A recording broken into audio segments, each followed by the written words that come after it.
নমস্কার, আমি সুমনা। আমার চ্যানেলের পক্ষ থেকে সবাইকে জানাই আমন্ত্রণ। যদি কেউ চ্যানেলটা সাবস্ক্রাইব না করেন তো প্লিজ সাবস্ক্রাইব করবেন। আজকে আমি এখানে একটা ভাজা চচ্চড়ির রেসিপি করছি, তো চলুন শুরু করা যাক। এখানে একটু কড়ার মধ্যে তেল দিয়ে দিলাম, আর ভাজা চচ্চড়ি করার জন্য সমস্ত রকমের সবজি নিয়েছি। তার মধ্যে তেঁতো চচ্চড়িও বলতে পারেন, এটা আমি একটুখানি উচ্ছে দিয়ে রান্নাটা করছি।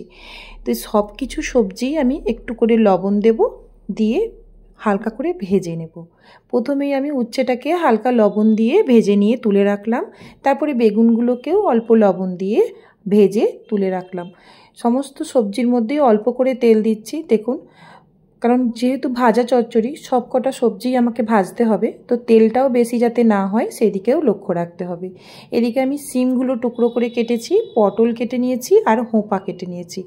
এই তিনটে সবজি একই ধরনের, মানে সিদ্ধ হতে সময়টা একই রকম লাগবে, তাই তিনটে সবজিকে একসাথে দিয়ে লবণ দিয়ে একটু ঢাকনা চাপা দিয়ে ভেজে নিচ্ছি।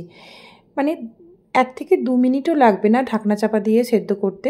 তো দেখুন আমি সেদ্ধ হয়ে গেছে, এগুলো তুলে রেখে দিচ্ছি। হালকা ভেজে নিয়েছি।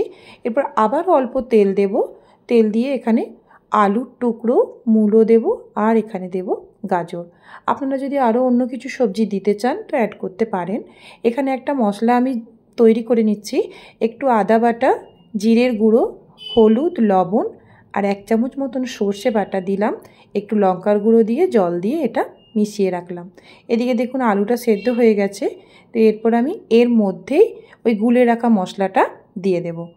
আলুটার মধ্যে আলু, মূলো আর যে গাজরটা আছে, তো তার মধ্যেই মশলাটাকে দিয়ে ভালোভাবে একটু কষিয়ে নিলাম।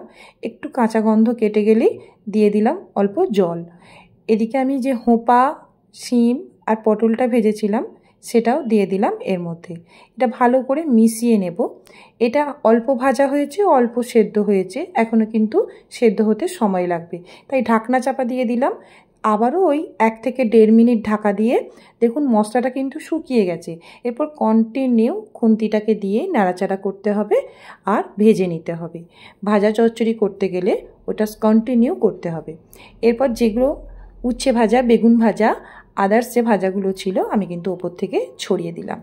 এবার ভালো করে মিশিয়ে নেব। এখনও কিন্তু রান্নাটা কমপ্লিট হয়নি। এখানে আমি প্রথমেই দেখিয়েছিলাম আমি একটু মাছের তেল অ্যাড করব, তো যদি চান তো মাছের তেল অ্যাড করতে পারেন।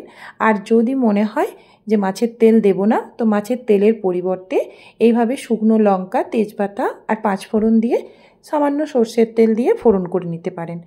এরপর আমি ভাজা চচ্চড়িটা দিয়ে দিলাম, সম্বরা করে ফোড়ন দিলাম। এটা অবশ্যই লাস্টকালে দিতে হবে, তাহলে কিন্তু এর টেস্টটা ভালো আসবে।